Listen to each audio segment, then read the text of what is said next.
Good morning. We continue with the explanation of the main leaders portion of till term 1, and last time what I taught you was unit 4.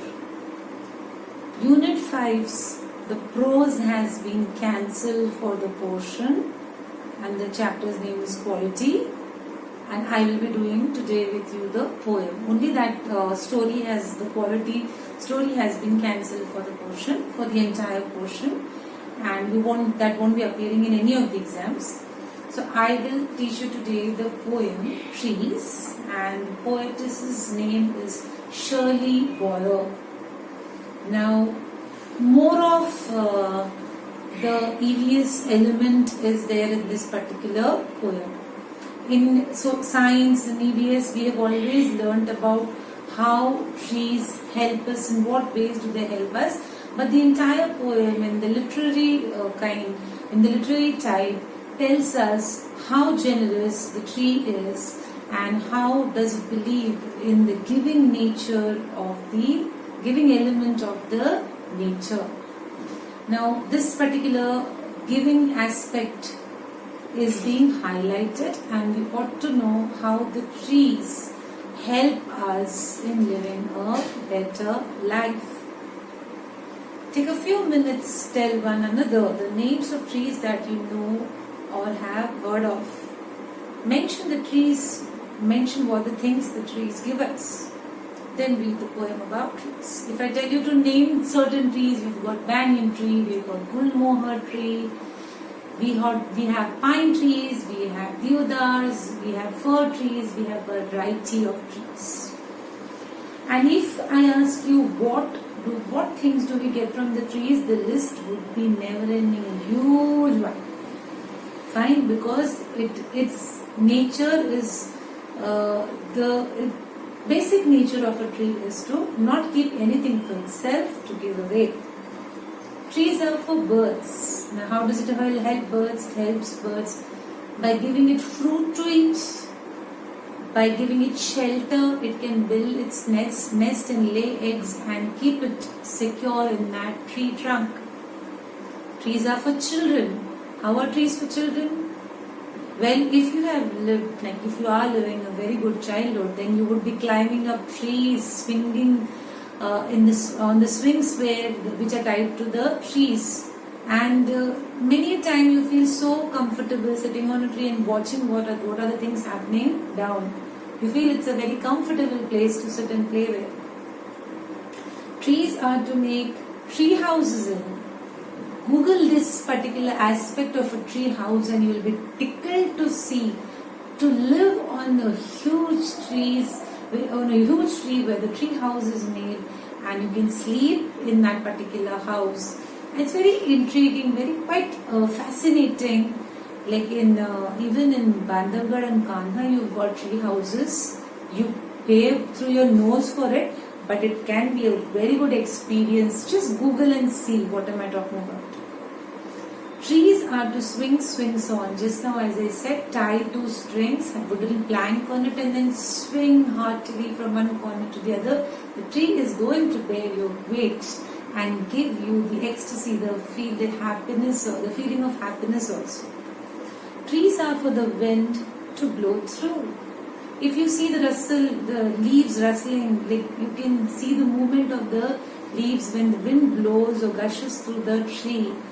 Very soothing effect it gives, because the trees give us oxygen, and that effect when the wind blows through it, we feel the refreshing air on our face. Trees are to hide behind in hide and seek. So hide and seek is your favorite game. When you play in a clump of trees, like where there's an orchard, or you go on places to visit villages, and you have to play hide and seek. Now it's fun to hide behind a tree.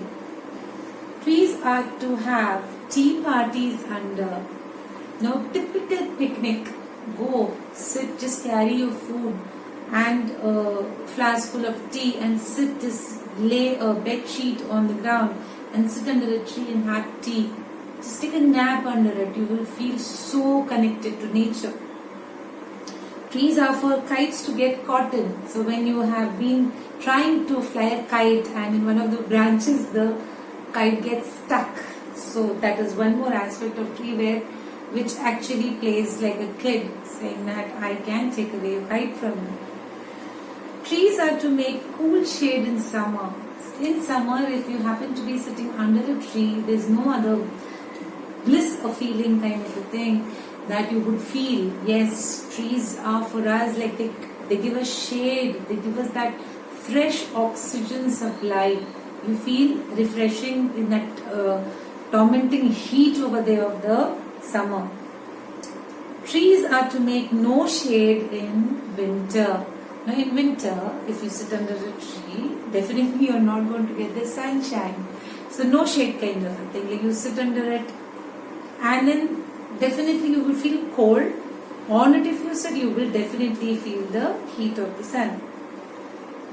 Trees are for apples to grow on in pears. So pears and apples growing on a tree and you just go and pluck them and eat. Now you and I are not that lucky that we are staying on mountains over here to see this sight of pears growing and apples growing. It is one beautiful sight. But you have access over here to guava trees. So the very notion, the very idea of going and plucking a fresh fruit from a tree and eating. You notice so many times parrots have eaten away half of the fruit. But don't mind also like cutting it into half and eating the other half. Trees are to chop down and called timber. Now if you need wood, what would you do? You would chop off the tree. Though it has got so much of giving in nature, but still humans being humans, we do need wood. So whenever we need timber, we would go and chop off its branches. Trees make mothers say. What does it make the mother say? What a lovely picture to paint. And if you are an artist and if you see a clump of trees, you definitely don't see any kind of extraction from there. You see from the artistic point of view, oh, what a beautiful sight to paint. Trees make fathers say. What a lot of leaves to rake this fall. So whenever the trees shed their leaves, it's a typical job of parent amongst the two. The father is given the job of collecting the leaves and setting them on fire or discarding them. So it makes mama say what a beautiful picture because she's interested in painting, but for father it would be a hell lot of work. So he would say, wow, this entire heap of leaves I need to collect and discard them and clean the place. So this is how trees, each and every aspect has been brought into limelight to show us that no matter what, tree doesn't ask for much from you. It does only give and give and give. So learn to be a giver rather than learning to be always taking something from the elements of nature. Learn to give also. If you cut a tree for its wood, plant 1,000 saplings where you would be 999 times. You will have an upper hand when compared to the nature. So do take from nature but return it as well. Thank you. I'll be sending you the question answers. You can mark them in the text or you can take a sheet of paper and write it and stick it in your textbook or you can learn from there. Thank you.